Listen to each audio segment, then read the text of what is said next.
Assalamualaikum warahmatullahi wabarakatuh. Perkenalkan, nama saya Siti Soleha dari Universitas Yasin Madani dengan prodi Ilmu Komputer dengan nomor induk mahasiswa 230500654 dengan dosen bimbingan Ihsan Maulana Eskom MTI. Sini saya akan mempresentasikan komponen komputer. Yang pertama, definisi penjelasan hardware. Hardware atau perangkat keras adalah bagian komputer yang bisa kita lihat wujud fisiknya. Hardware komputer tersusun dari komponen-komponen elektronika dan mekanis yang dirakit membentuk modul-modul yang diberi nama sesuai dengan fungsinya. Di sini saya mengambil dua contoh hardware. Yang pertama, motherboard dan motherboard. Motherboard adalah bagian komputer yang paling utama karena berisi sistem BIOS, yaitu Basic Input Output System. BIOS adalah bagian utama yang mengatur sistem input-output pada komputer. Bagian yang termasuk input seperti keyboard dan mouse. Yang kedua, prosesor. Prosesor adalah otak sentral dari sebuah komputer. Prosesor adalah yang mengerjakan semua perintah yang sudah terprogram dan disimpan dalam hard disk. Dalam prosesor dikenal istilah frekuensi clock, yaitu kecepatan sebuah prosesor untuk mengerjakan perintah program dalam 1 detik. Definisi penjelasan software. Software atau perangkat lunak adalah program komputer yang berfungsi sebagai sarana interaksi atau penghubung antara pengguna, unsur, dan perangkat keras, yaitu hardware. Software bisa juga dikatakan sebagai penerjemah perintah-perintah yang dijalankan pengguna komputer untuk diteruskan untuk diproses oleh perangkat keras, yaitu hardware. Software adalah program komputer yang isi instruksinya dapat diubah dengan mudah. Software pada umumnya digunakan untuk mengontrol perangkat keras yang sering disebut device driver, melakukan proses penghitungan, berinteraksi dengan software yang lainnya, dan lebih mendasar seperti sistem operasi dan bahasa pemrograman, dan lain-lain.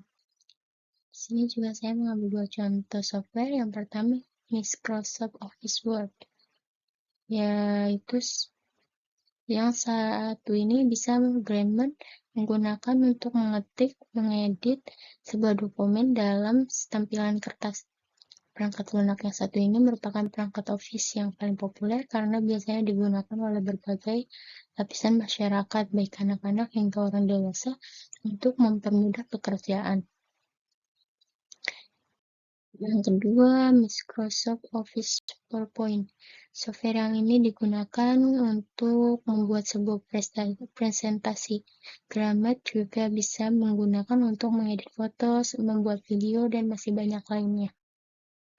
Definisi penjelasan brainware. Secara sederhana, brainware merupakan orang yang menggunakan, memakai, atau mengoperasikan sebuah perangkat komputer atau manusia yang terlibat dalam mengoperasikan serta mengatur sistem di dalam komputer.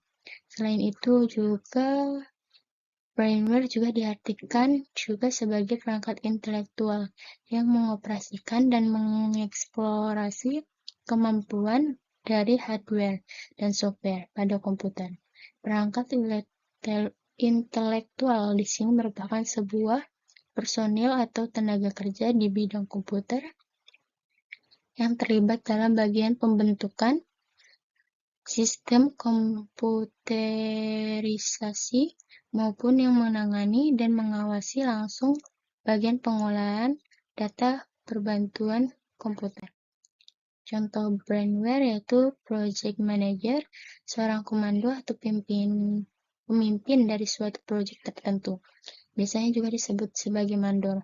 Dalam sebuah bisnis, tentu saja ada beberapa proyek yang dipimpin oleh seorang project manager. Komponen ini penting sebagai bentuk pengendalian dan pengawasan.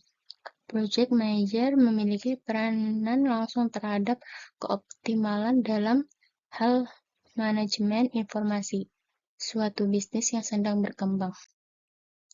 Yang kedua, programmer, seorang yang memiliki kemampuan dan keahlian dalam menguasai salah satu atau lebih bahasa pemrograman dalam dunia komputerisasi. Programmer bertugas untuk membuat dan mempersiapkan program-program yang dapat mendukung sistem yang akan atau telah dirancang. Programmer penting jika saja terjadi hack terhadap database perusahaan. Kesimpulannya, jadi dapat diambil kesimpulan bahwa pengertian hardware, software, dan brainware merupakan elemen atau fondasi penting untuk membangun sebuah komputer yang memiliki fungsionalitas dan berguna bagi manusia. Terima kasih. Wassalamualaikum warahmatullahi wabarakatuh.